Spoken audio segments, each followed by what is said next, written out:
Hi, welcome to Beyond Tech. I'm João Almeida, and I'll be your host today and tomorrow and yesterday, if you watched the other episode yesterday, and tomorrow if you watch the other episode tomorrow. I'm just fumbling the intro, let's go. Our guest today is Luís Mendes. Applause.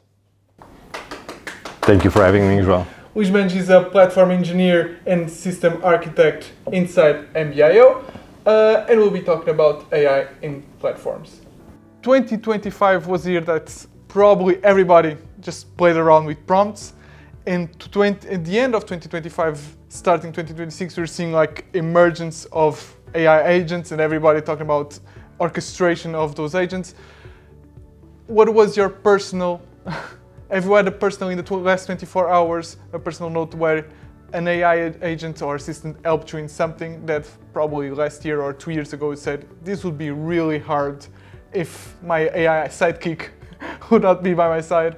Yeah. So I also have that feeling, correct? So in 2023, you would see AI agents, and they were basically glorious autocompletes, correct? They failed immediately the premise, correct? I was thinking that I would have like a super agent working with me, doing everything that I don't want to do, correct? And I would just focus on other stuff. That didn't happen, correct? And towards the end of 2025 is where really you started seeing that AI agents and AI in general was becoming very, very smart, correct? They were producing very good results, correct?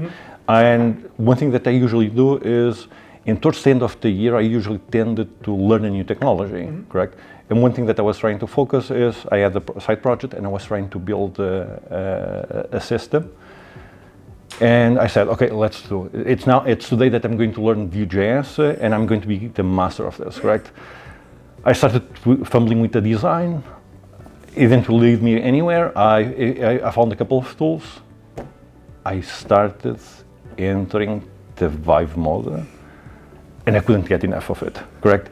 So the front end that it was generating was super awesome. It did everything that I did, correct? I wanted in this case, correct?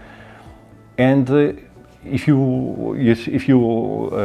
went 6 months ago, it wouldn't do that with that quality, correct?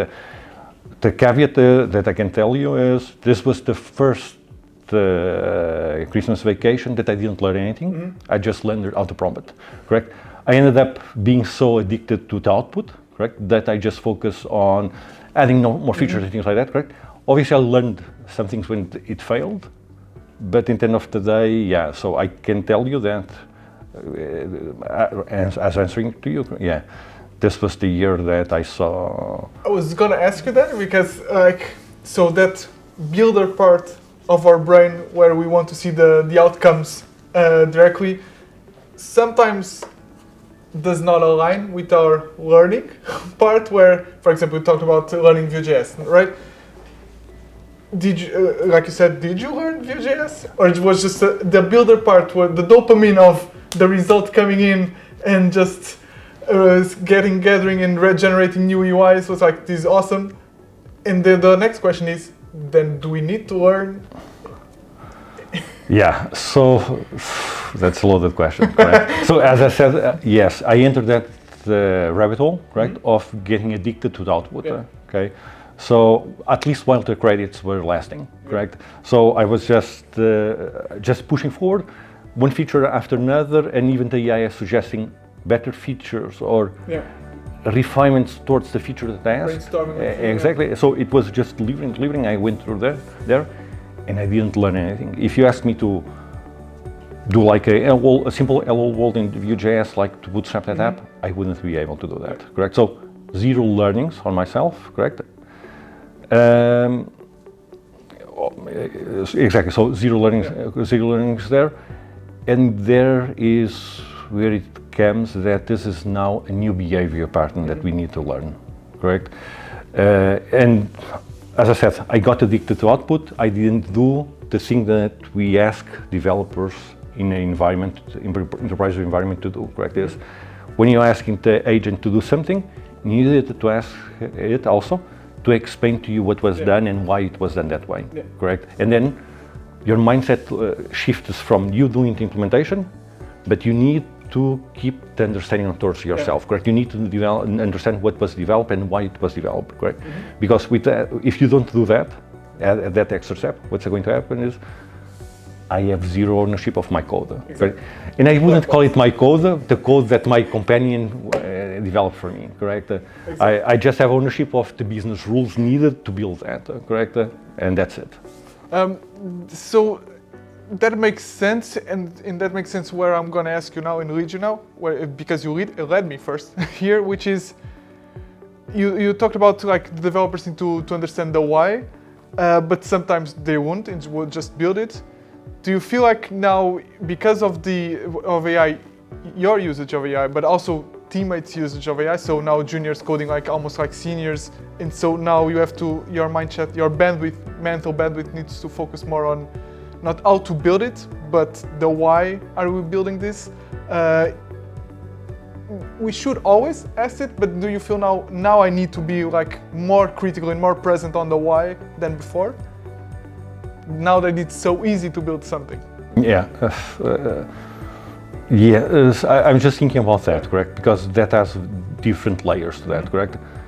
It's basically towards what you're saying. So now, when I'm explaining my intent to the AI, correct, what I wanted to build, I need to be very specific, and I need to think before starting throwing the prompt there, because the AI, what it will do is it will generate something rough towards what I said, but all of the ambiguity that I left out, it will fill it with knowledge from other places, correct? And the output that it generates could not match the things that I asked it, correct? Or guidelines from the company, correct? I think that the most important thing that you need to do as an engineer when you're interacting with AI, obviously we can talk about tools and probably we're going there, but you needed to give us also business context and things like, and information like that, correct? What are the guardrails that you need to have? And then towards say what you want, and that's just the only way that you can get some kind of output, correct? Touching now, it's probably even more loaded, which it's you talked about company guidelines or company guardrails, but what about that? Sometimes there are those like decisions that you need to make, which are maybe more motivated by cultural on the company cultural not cultural guidelines, but company culture itself. Do you think AI will ever be able to understand that? Because your main job is trade-offs, right? Exactly. That's one thing. You lose a little bit the ownership of the implementation, but the thinking part is always towards yours. Exactly. Do you think that AI will be able to understand that cultural part of the company when you have to make decisions? So because now we're talking about AI agents that can also make decisions. So that's it. As you said, it's even a more loaded question, correct? So that's the hard part, correct? In the end of the day, you need to have the human in the loop, and we want the human in the loop, all of this, correct? You don't want, there are things that you want to automate, but you don't want to automate the decision part, correct? So you can try to bake inside the AI things like what's your code preferences in terms of not in terms of syntax, but design patterns that you prefer to adopt, correct? And things that you feel that make your code yours, correct? But really decisions in terms of business decisions, it needs always to be you, right? Taking that decision. You cannot just hope that based on your AI input, it generates a specific output, correct? And takes that decision for you. So even you as a developer, correct? When one thing that I see it's easier for people that AI brought is you can immediately start thinking with somebody from the get-go, correct? And what I see is exactly what happened to me, that I went towards the vibe mode and I started coding and I didn't learn anything. What I see that usually happens is people just start typing, the AI starts generating, and we accept whatever is being generated, correct? Instead of using AI as a draft, correct? Talking with AI, explaining what do you want. AI gives you an example. You do some interactions with it regarding what you want to build. And once you are understanding that it understands exactly what you want, it's when you would say, let's start implementing, correct? And with that, you would understand what are the caveats, because when you're asking him for a solution, you probably will ask him, give me the pros and cons of this solution, or propose me a better solution so that you can talk with it about that, correct? So for me, I see AI always, this part is, in terms of culture, probably you will not have that. You can give him some guidelines and guardrails towards that, but the human for the decision should be no autonomous AI agent for now, at least, or even in the near future. It could be correct, but then comes the question: where lies the responsibility? Correct? Exactly. Is this a business decision that can have a huge impact in the company output and put us in financial distress? Correct? Does this decision also have legal issues? Correct? If it's that, the human needs to be in the loop and needs to be owner, correct, of the process that was there, correct, and needs. If it's something more towards taking decisions that don't have that direct impact, please let's automate that, correct? Humans are here to take our decisions. Everything that can be automated should be just hand over, correct? Makes sense. Talking about AI now more on the platform part, so it's not even news now, AI, right? The usage of AI, so let's not talk about that. There's always something AI or something, correct? Exactly. So it's now even baseline accepted that there should be automated AI customer support, for example, or support tickets with AI. Looking back 2023, 2024 maybe, when was the time when you see, okay, now AI is ready for entering our normal platform operations? What was the use case that you saw? Okay, now this makes sense using AI. Okay, so we started using AI in different things, correct? We started using AI. We need to start from somewhere, correct? And the way that we bootstrap AI usage on our side was with something that to do pull request reviews, correct? And because it was simple, it was self-contained, it was just giving, it was just giving information to developers regarding what they were building, correct? And developers could dismiss without impacting, correct, what they were doing, correct? Other things that we saw AI usage was using AI to give alerts to specific patterns that were outside of the norm, correct, in our observability system. And that were the main uses of AI in the beginning, correct? As we started learning, where should we, because the key part is not if using AI is good or not, it's where you should have AI, correct?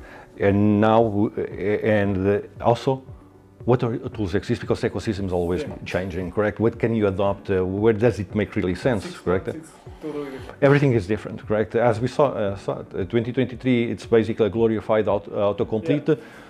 Today, everybody can develop a product end-to-end, correct? And we don't say end-to-end is from the design towards deploying in production, correct? So, as I was saying, so we started very small, just bolting AI in specific things, right?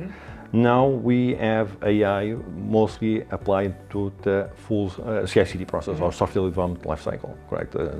More broadly. So influenced like your architecture decisions on the platform. So is now AI a component that you already bake into the platform, like a principal actor, like before it was, it still is runtimes, CI/CD. Is now AI also like a principal component in your platform when you're making now decisions on how to next steps on the platform? Yes, indeed. It's exactly as you said. AI is now an agent, correct? And we try, in the past you tried to automate things with fixed rules, correct?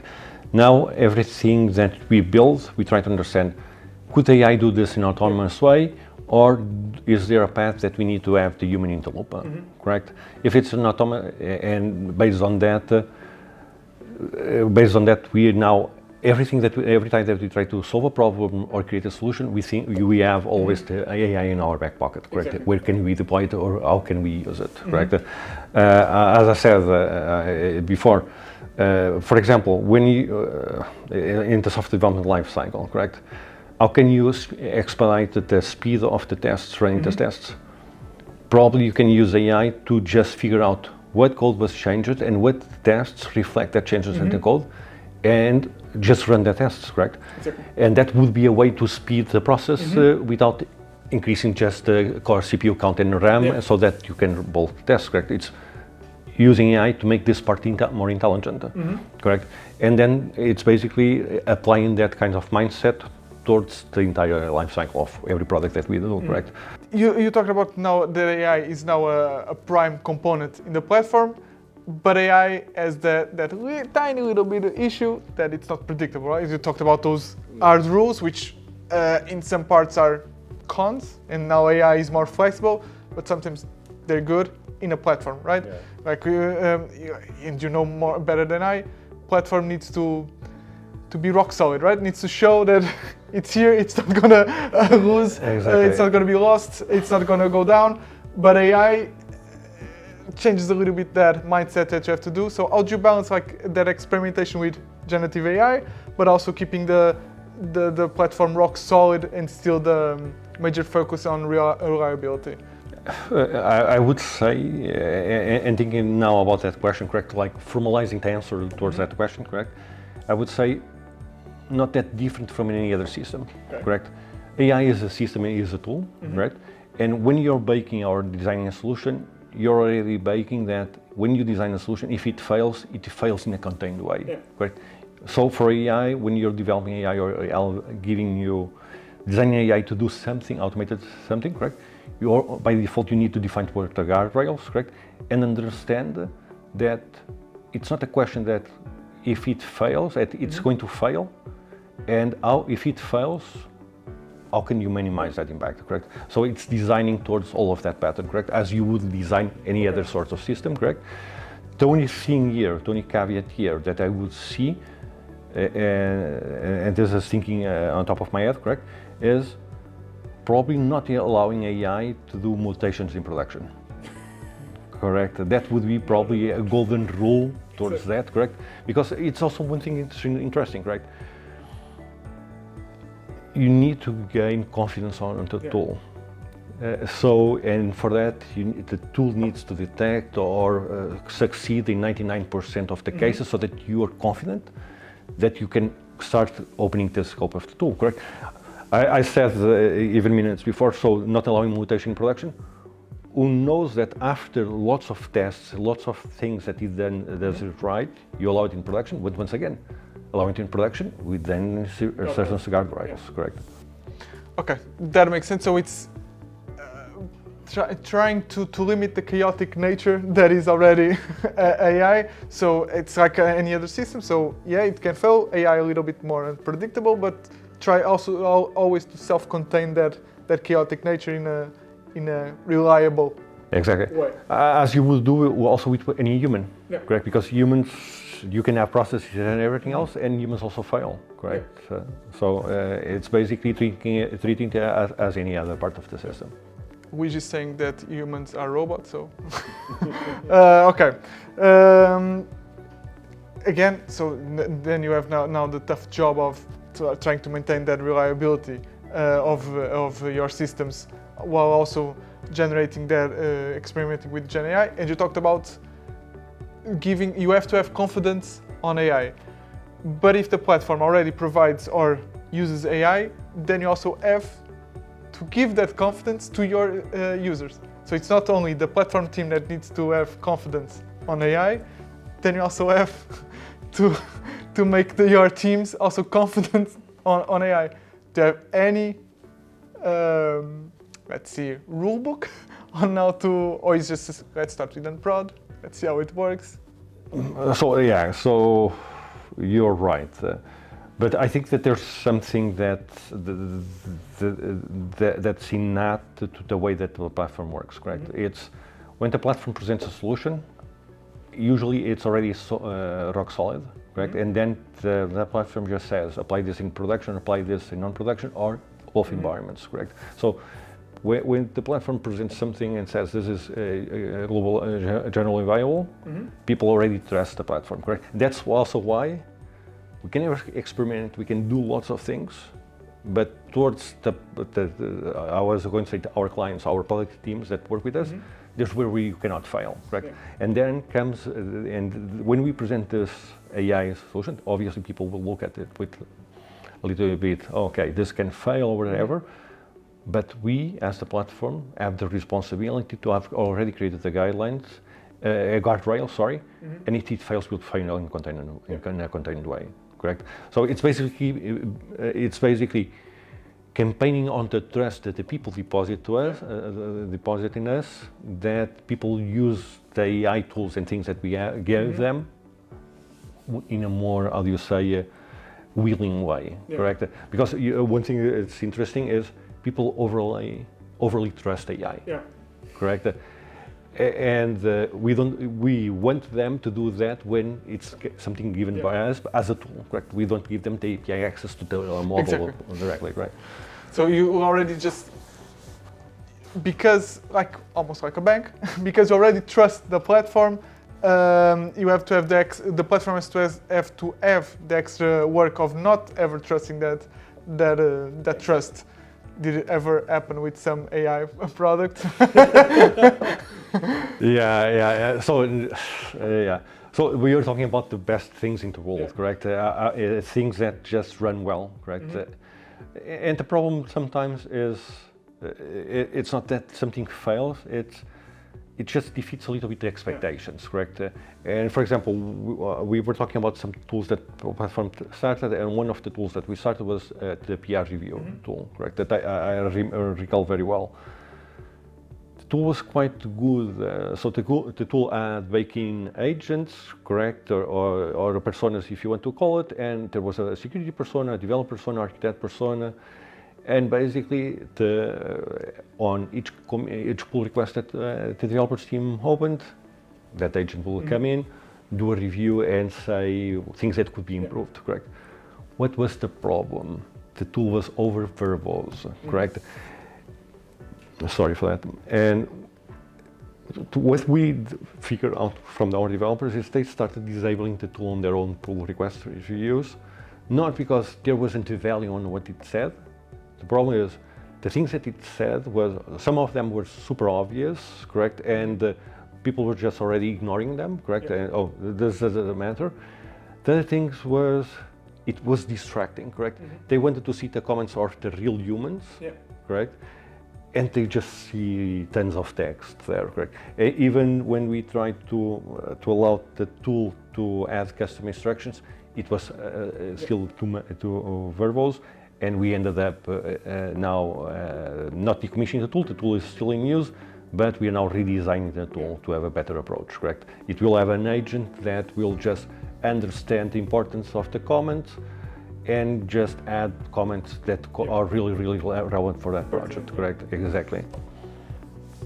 So AI, like you talked before, so platforms abstract that friction from developers. AI also tries to do that, right? Do you think they have conflicting purposes? So having a platform is, the role of the platform is now being done by a coding agent. Do you see them being all friendly friends? So now the interface of the platform is a coding agent that users just say deploy me to X. How do you feel that AI will change the role of a platform, and then next the role of a platform engineer? As you said, the goal of the platform is to reduce friction for developers, correct? In the past, a couple of years ago, we just built a tool, gave them the documentation, said, best of luck with that, correct? That came with a huge cognitive load, correct? People need to understand that the tool exists or try to find the tool, correct? So probably somebody of your team already used it and would say, oh, go to ecosystem guidelines, read it there, correct? Now one developer portal. And that wasn't easier, correct? Obviously, it would be easier because the tool already exists. It's just learning how to use it, correct? And now AI agents are doing this one extra step here, correct? Now you're introducing natural language, when you can talk with an AI agent, and as you said, I can just say what I want or what I'm searching for. It will give me a resume of what I need, point me to the right directions, correct? I probably even can give them context of my problem, and it will try to solve my problem based on knowledge from the organization, correct? And on top of this, when in the past, the person that would not want to use the tool, let's imagine that was looking for a software template to generate that, the AI can propose immediately that and do that for you, Exactly. correct? So AI will fast track all of that, correct? But there's but in the end of the day, as I'm always trying to repeat, the human is in the loop, and you need to know what you want to do, correct? And with that, AI will try to do whatever it can to solve the problem. You're not touching upon a point that I don't even know. That's just we're touching a point that I didn't even write it, which is a platform. So if your users now, the teams are using coding agents, right? Do you think that the platform will now be built?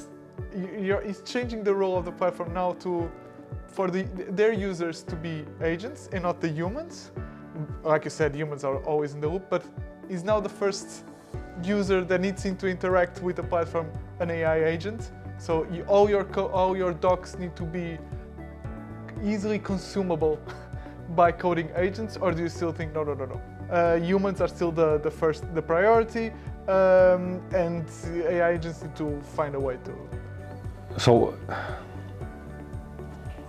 AI is a tool, correct?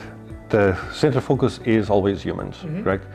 You could just say to AI, just generate me some code or backend code to do some task, correct?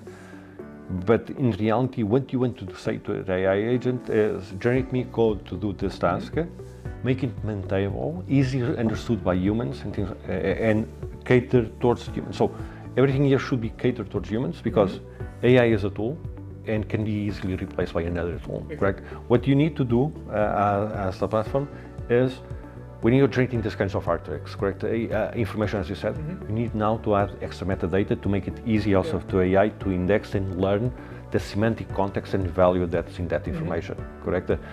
But the output of everything, if it's code or if it's documentation, the main goal is always the humans, because if it wasn't the humans, you could just already zip everything together and compress all of that and probably use Esperanto instead of English to make it easier for the AI to learn to process that, correct? But that's not our goal, correct? So at the end of the day, the AI agents here are just a tool. So we need to prepare platform to be consumable by agents, but never forgetting that the human still needs to be in the loop, so it's not creating like black boxes now that the agents create everything. Humans still need to. Not even just in the loop, correct? So everything that AI does, every decision that it does that has a consequence or an action in the real world needs to be auditable, correct? You need to understand what were the inputs and why it did that, and you need also to store the reason of that, because of the things that we talked before. Right now, you cannot give the legal responsibility to an AI agent, correct? So every decision that it makes that has real repercussions always will be tied to a human, correct? If not us, probably somebody upper the chain. Exactly. But so for example, now the role of a developer is almost like being changed to like an architect, because now you're orchestrating what you want, right? Exactly. So the human would still be auditable, but do you think like in the future, crystal balling again, this is being filmed in February 2026, if in some months Terminator is upon us, forget this. But do you think that AI will create almost like black box repositories or documentation which the humans don't need to be so don't need to easily understand what it's there, but a human is still orchestrating those AI agents, but those artifacts that the agents create, so for example documentation or code, does not need to be easily maintainable by a human, because like we talked about, AI agents are even getting better, so probably in the future maybe they can even maintain that we now talk bad code or bad documentation, because they can also consume it. So the metric of is it good code or good documentation we won't care anymore, because AI just also takes care of that. I think that it will depend organization towards organization, correct? If you're a startup, you can want to expedite something, do it almost POC level, but deploy it to production, correct? You don't care about the documentation, all of that, correct? But then comes the part that if you look, and now talking about Mercedes-Benz, correct? We are a big organization. We have lots of history, lots of legacy. We build things that have impact in the physical world, correct? We already have autonomous cars, correct? That run software, hundreds and hundreds of different pieces of software that are there, correct? You need to understand why each one of these pieces of software are there, because of legal reasons, compliance reasons. So what I wanted to explain is all of that you're saying has different levels of gray, correct? It will depend on where you are inside an organization, correct? Obviously, you could just generate, as we were talking before, documentation just for sake of having the next AI coming in and using it.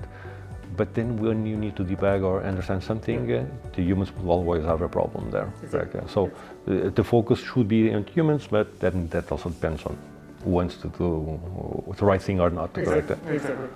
Now talking more again personally, you talked about already using, already trying vibe coding or even just,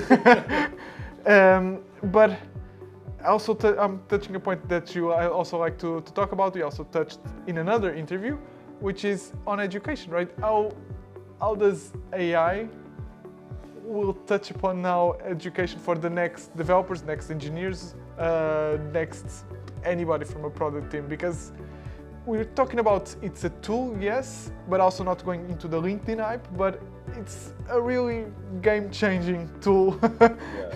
That it's almost like a calculator for mathematics was, which we had to change a little bit on how the education worked, but now probably even more than we used to. It's a problem that will need to be solved, correct, by the organizations across the board, correct? Because imagine the following. You were a junior developer. Somebody asked you to do a specific thing. You would go towards the internet, read a little bit about how to do it, try it. It would fail. You would try some more times, read a little bit more, search the internet to see how could that work, fix that, make it work, and you have learned by trial and error, and that would be seared towards your memory, correct? And depending on the team that you were and how much you were pushed inside that team and the challenges, you could grow faster, correct, in terms of knowledge, and you could become a senior or something like that in a couple of years, correct? Now, talking about what happened to me and the thing that I felt, this completely flips the board, correct? Now, by vibe coding, if something fails, I just say to the AI, this was the error, now fix it, and it will try to do it, and I will just stop when the AI is able to fix it, correct? Because if not, I'm just going to feed the loop with the errors until it fixes that, correct? Or I'm using some editor that already understands that was broken, and it will feed the error to the agent, correct? This now means one thing interesting for companies. When they have juniors, if they push the juniors towards this AI enablement pipeline, correct? And this is an open question, correct? You pick a junior, you put them in a development team. Instead of 5 years, 8 years to become a senior, it will take 12 or more, correct? Because he's not learning, what he is doing is just vibe coding the solution, correct? And one of the things that I saw that I did wrong, okay, obviously I didn't have anybody to stop me, correct? This is going to be the job of the senior developers in the team, is explain to the junior, okay, when you're giving a prompt, always ask it to explain the solution that it's going to create and how it works, right? And you really need to read it, right? It's just not just typing. The AI said, oh, I'm going to try this, and you say, please continue. And it just does that, correct? You now need to read the solution, understand it, agree or disagree with it, iterate it, and apply, commit, and pull requests, correct? Because this also has a negative feedback loop, correct? Is usually when a developer creates some artifact, correct, and places it in the pipeline, it goes to the review process. You're now creating so much code so fast that it will burn out your team that's doing pull request reviews, and that's usually your senior people, correct? Obviously, you could do, oh, I can use AI also to fix that, correct? But then comes another thing. Okay, yes, AI can give you less things regarding, can look at the syntax, can fix something linting, can tell you that you should use here a specific pattern. But then you need really the seniors to take a look at that, because the seniors will look at that solution and they will always be owners of the architecture. Okay, they will say, okay, junior, your solution does that, but you're not, you're missing out this part of that, or this is the way that we do this in the organization, correct? So you really need not to burn out the seniors, because you need them to eat the last mile to accept that code inside your. So it's the struggle that makes from the junior, the struggle from the junior that makes the mid or the senior, right? And by reducing that struggle, you're reducing the velocity of learning. Exactly. So we're making more velocity or making speed on our product development, but reducing the development of the product team itself. Exactly, right? exactly. And now comes the caveat, right? So in terms of outputs coming from outside, it seems that it's better to use AI, right? So, and just trust the please continue, certainly please continue, fix the code. How do you tell somebody, like a stakeholder, that no, we can't just use AI willy-nilly. The juniors or mids or even seniors will use AI, but not just vibe code everything, because in the end, like you said, a human needs to be in the loop. Like, how do you explain that to a stakeholder that just to give juniors still need to talk to their seniors? Because, for example, with AI now, a junior can even, instead of just asking questions to the senior, which would share knowledge, can just ask AI, and then there's not that question answering with the senior, right? So how do you make sure that your juniors still understand the AI they need to use, and explain to the stakeholders that the speed is not everything that matters, because now that it's so easy to create even more lines of code, even more, but in the end, how do you balance that? So it's two things. Regarding the junior, correct? It's always that, correct? It's when you give him AI agent. AI agents have configuration files. You can state in that configuration file some norms and directives regarding the organization. So correct. And one of the things that you can add there is always ask or always explain what is going to be developed, correct? And ask if it wants to perform. So you can try to change or force a specific behavior there. So this is for trying to develop juniors, correct? But will be everything that's behavior is always a struggle, correct? You need lots of discipline, and the discipline will be coming from the seniors, as you said, correct? Very well. On the side of management, because correct, you read the news, people say AI is super disruptive. It's like having a second developer, so you at least you have 50% more return on each developer hour, correct? Let's call it that way, correct? That metric. But then comes the thing is, explaining to the management, two different things is, first off, AI doesn't come for free, okay? This is one thing is, you're adding AI, it's not going to be 50%, it could be 20%, because we have all of the guardrails that need to be established there, correct? You need to foster quality, you need to foster apprenticeship, correct? Because there's also the entire company culture, correct? And then the second thing that you also need to understand is if things fail, correct, who assumes the responsibility? Correct. It's like a triple constraint. You can push one side, but there's another side that's going to lose a little bit. Correct. And it's a dance, but then this dance is something that you don't compromise your values. Correct. Thank God. So we have that set of rules that we don't compromise. So it's easier to have that conversation with management towards that. Correct. Since we cannot compromise in quality, it's not going to be 100%. It's 20% at least, and yeah. But at least you still feel that there's your mentorship continues, and even if it's not that 50%, you know it's in the long term. You're playing the long-term game, not the short-term games. Exactly. Okay. In 1 year or whatever you want, how do you think the platform engineering role?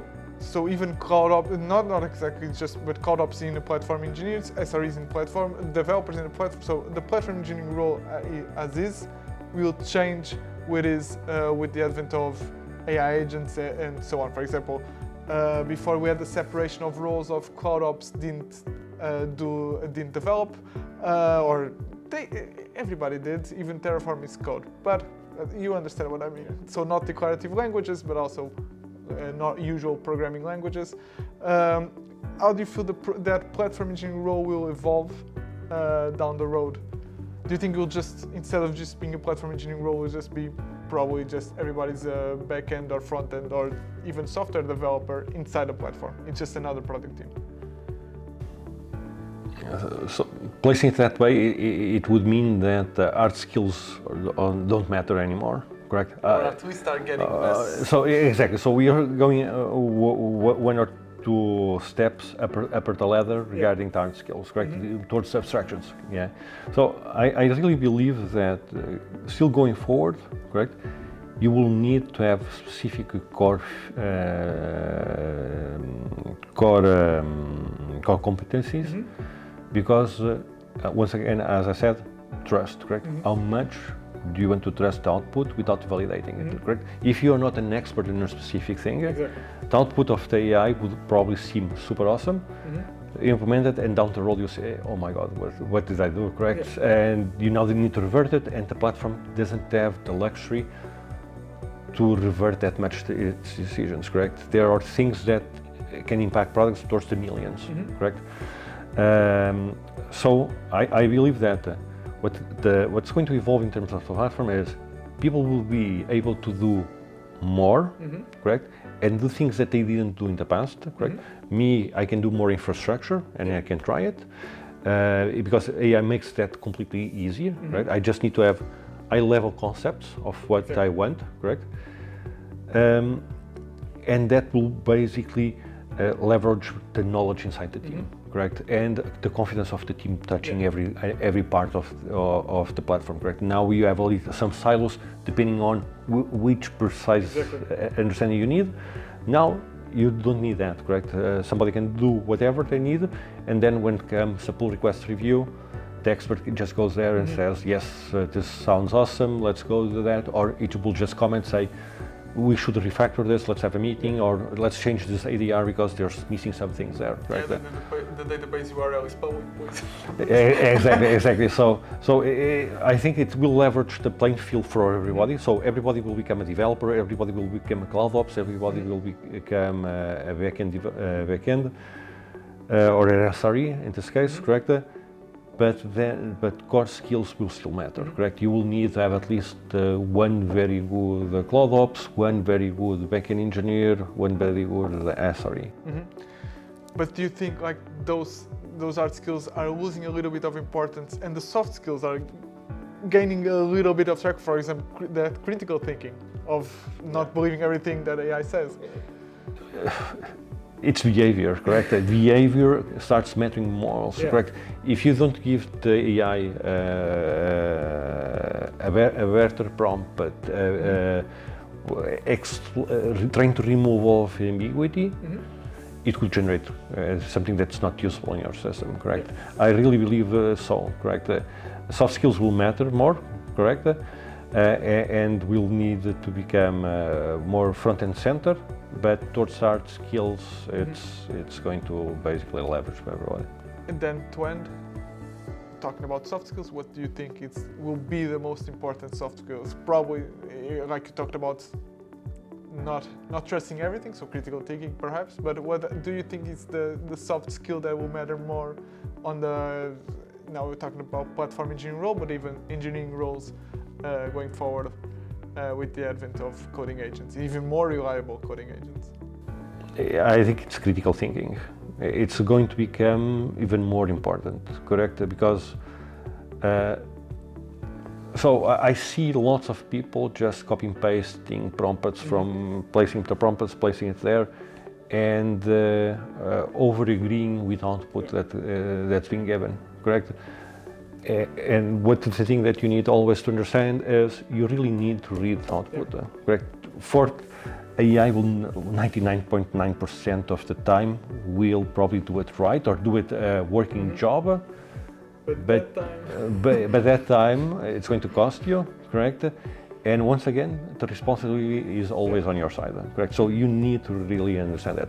And one thing that's also important is you need to understand what was generated, correct? So that's also why I'm coming back to that part that you were asking is, will be there a huge decoupling from the hard skills? No, correct? Because you will need people that have that hard skill. Because if you don't have that, that's a blind side, and you're just accepting whatever was generated as truth. If you're not sure what's there. Exactly. So, with critical thinking, we stop. That critical thinking to choose the summer internship T-shirt when he knew that he was going to be interviewed for social media. Thank you so much, Luís. Thank you for having me, João. And we'll talk in the next episodes someday.